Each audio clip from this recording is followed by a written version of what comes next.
So what is this thing, self-control? It was Freud who said that the ego discovers that it is inevitable to postpone the obtaining of pleasure, to put up with a little unpleasure, and to abandon certain sources of pleasure altogether. It was Freud who said that delaying gratification, controlling your own self, was an important milestone on the path to adulthood.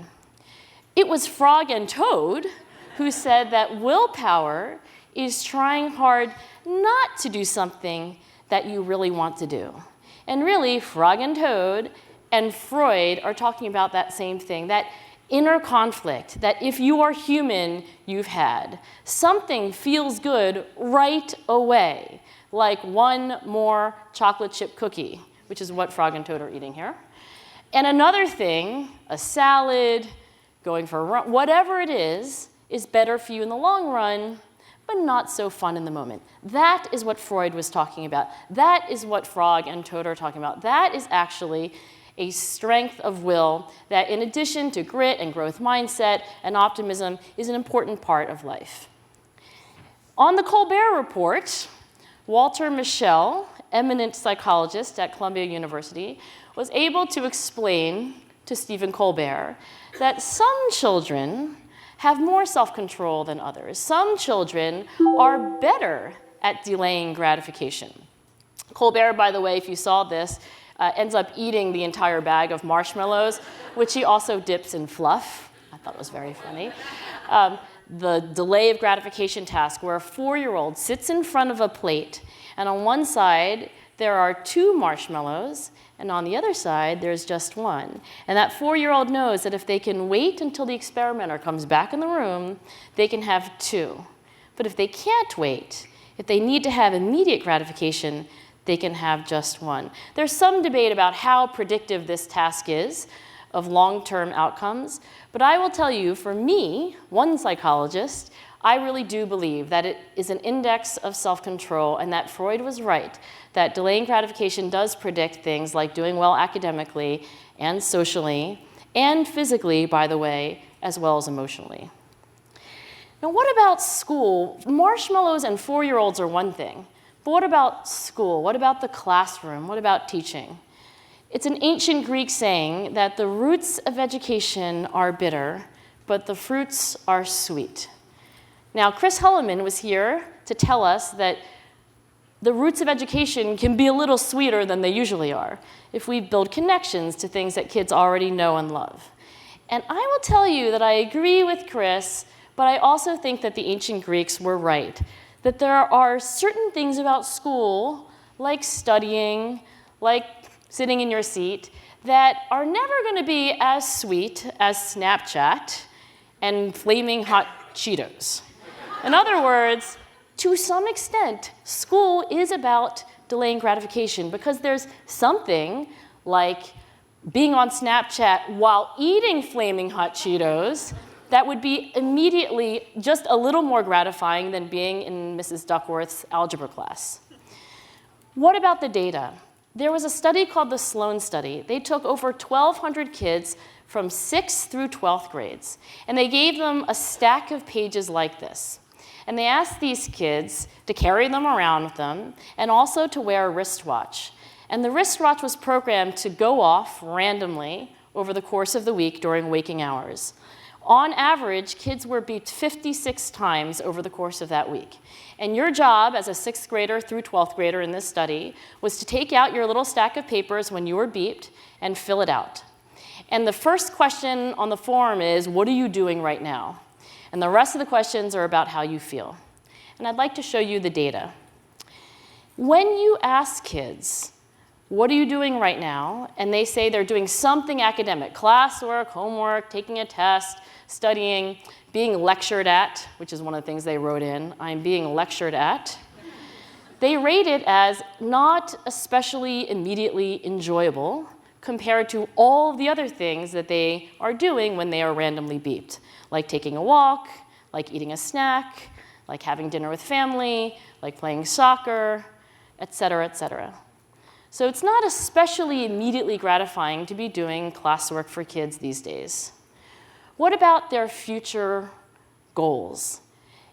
In that form, there's a question that says, how important is what you are doing right now to your own personal future goals? In this data, it doesn't matter if you're a girl or a boy, black, white, anything else, rich, poor, what zip code you live in, what age you are. Every student says that when they are doing the work of school, they are doing the work for their future. This is why school is, in a sense, one big delay of gratification experiment. Because there are always going to be things for 6th graders, 10th graders, 12th graders, 1st graders, 5th graders to do that are just a little easier and a little more fun than things that are important to their own long-term future. So Freud was right, but teachers are left with the truth of that, which is that we have to get kids through this. My very first study in psychology was just a few months, really, after I had left the classroom as a math teacher. And I transitioned to graduate school, and my first study was to go back into the classroom and measure kids' self-control at the beginning of the year, and also take measures of their IQ, and then to wait around till the end of the year and see whether self-control predicted their final grades, and whether IQ predicted their final grades, and whether, as my intuition was, self-control would be an even better predictor. And in fact, that is exactly what we found. Yes, IQ predicts your final GPA, but in this data, and a lot of other data that have been collected since, self-control is an even better predictor of doing all the things a student needs to do to succeed academically, even when those things are not as immediately gratifying as being on Snapchat while eating flaming hot Cheetos. Now, what can we do about it? Walter Mischel has said that the most important scientific discovery about self-control is that it can be taught. And here are screenshots of kids in Walter Mischel's early studies waiting for that second marshmallow or trying instead of eating that first one right away because it's easier and tastes good right now. By the way, I made up this quote. Walter didn't say that, but I did email him, and he said it was fine. So,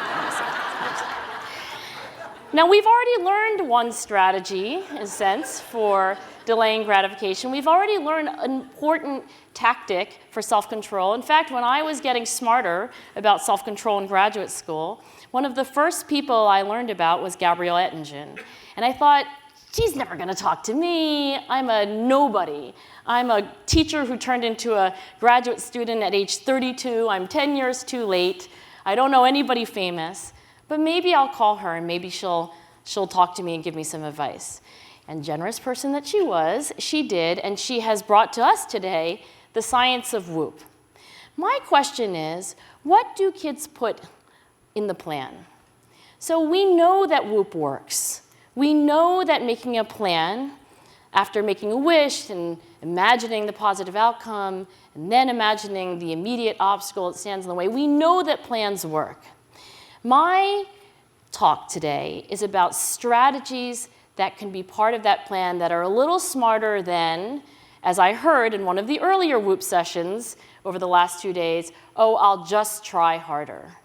When you ask students, what's your plan for this school year? How many times do they say, this year, I'm just going to try harder? I don't think that is the best strategy. And I'd like to tell you about 4 other strategies that I think are more effective.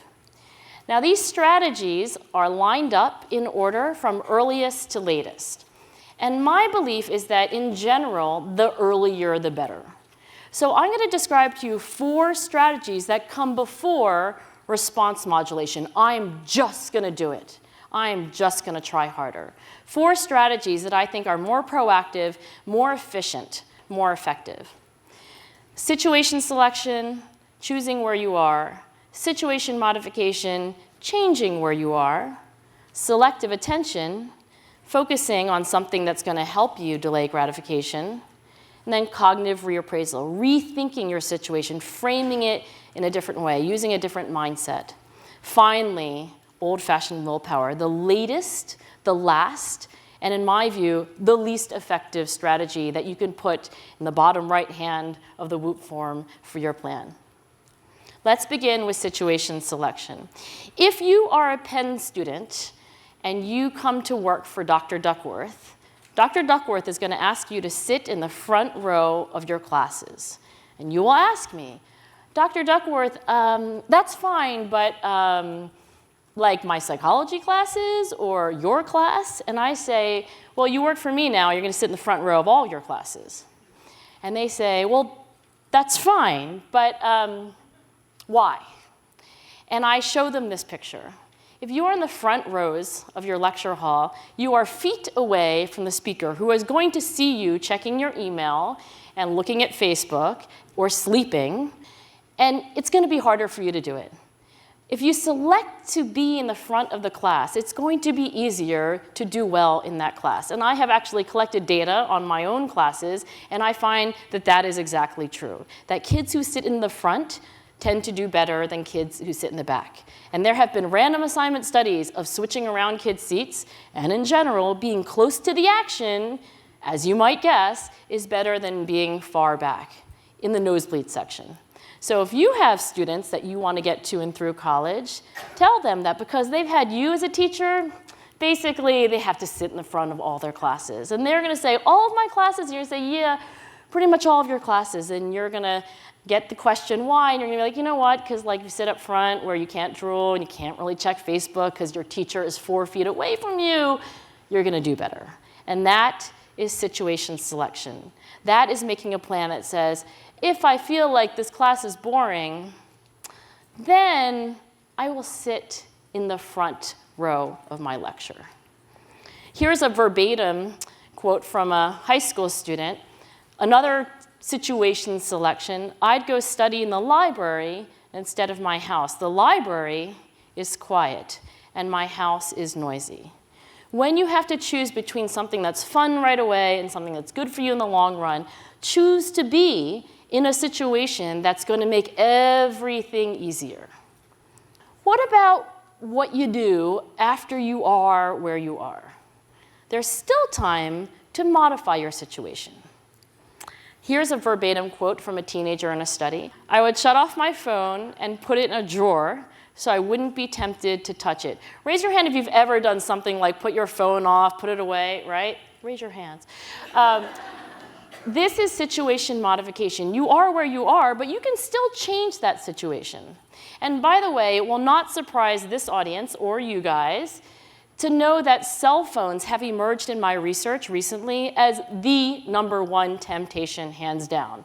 It used to be actually a little more varied. There was like video games, like on consoles. I'll tell you what those are later. You know, the joystick, and there was television, and there was all kinds of stuff that kids got into trouble with. And now it's basically cell phones, and cell phones.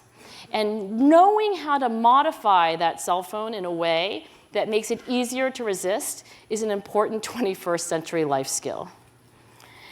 What about when you're in a lecture and you've got your laptop open? I invite my husband to come to my undergraduate courses, and he actually loves to sit way up in the nosebleed section, right? In the section you're not supposed to sit in if you work for me, but he's there because he likes to take a picture from the very back of the class of what's actually on the laptop screens, while I think students are like, they do such a good fake. They're like, while they are looking at Facebook, right? Or on solitaire, or shopping. And it's for this reason that I also recommend to young people that if you are in a lecture and you do want to pass the course, which is a delayed gratification goal, you can modify your situation to make that Facebook page, whatever it is that's immediately gratifying, less accessible. And there have been, in the last few years, random assignment studies where kids are either given the opportunity to use laptops in class or not, and the data are very clear. It's way better to not have that temptation with you in class. What do you do after you've chosen where you are and maybe you've modified it?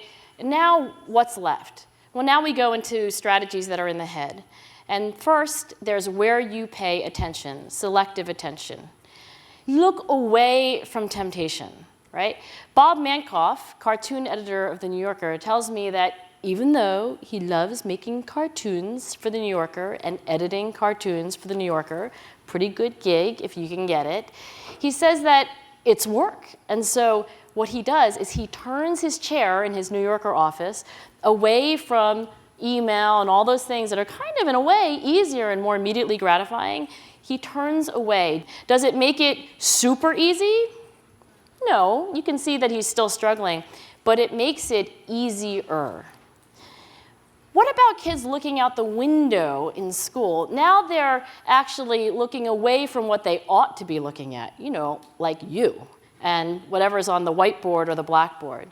I think this is why KIPP teachers, do I have any KIPPsters in the house? This is why slanting and tracking at KIPP are now part of culture. What do I mean by slanting? Well, that's sit up, listen, ask and answer questions, nod for understanding, and track the teacher. What is tracking? Tracking is looking at the speaker with your eyeballs, and ideally, I would say, with your shoulder points, right? And I've been in the back of KIPP classrooms where the teacher goes over here. Thank you for tracking me, by the way. And then they go over here, and the kids turn their heads, and a young girl in the back asks a question, and the entire class swivels and turns around, because those KIPP teachers know that where you put your attention actually is a self-control strategy. And if your eyeballs are on the speaker, it's going to be a heck of a lot easier for you to keep focusing on them than if your eyeballs are sitting, somewhere else, staring out the window. So tracking is a selective attention self-control strategy. If in that WHOOP plan you get to I find classes boring. If I find that class is boring, then I will track the speaker. That's putting a self-control strategy in that box. That's a lot better than, if I find this class is boring, then I will just pay attention. I will just. What about changing the way you think of things? You've chosen where you are. Maybe you've changed it. You've chosen where to pay attention. But what about the way you frame that situation? What about your mindset? It was Shakespeare who said, "There is nothing either good or bad, but thinking makes it so." I showed this to my own two girls, and they were like, "That's dumb." Of course they're what if I cut off your arm? Wouldn't that? I'm like, yes, but I think Shakespeare was trying to say that a lot of life is the way you frame it, right? So I know there are things that are objectively bad, but there is a lot of wiggle room in your own mind. It is one of the most startling and unfortunate research findings in my career that when you look at negative life events, stressful life events, like somebody I know got shot, somebody in my family is sick, my mom lost her job, my parents are fighting more than usual.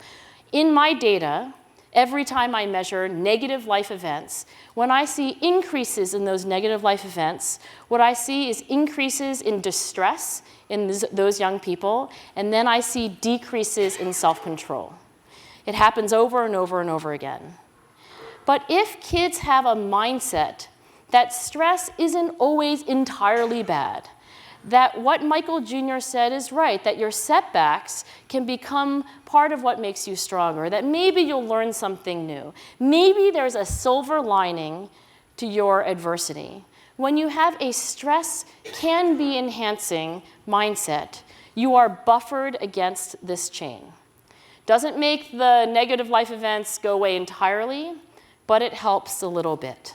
And that is a way of cognitively reframing the same objective circumstances. Nothing's really changed. You're not even not paying attention to them, but you're framing them. You're thinking about them in a different way. And then finally, there's willpower. If you can't choose your situation, if you can't change your situation, if you can't focus your attention on one thing versus another, and if you can't find a way to reframe it, I guess you should do what the Buddhists say is the strategy of last resort, and that is to crush mind with mind, which in Buddhist writings is thoroughly disrecommended. And in fact, in Buddhist ancient writings, it is recommended to do all four of the things that I mentioned first.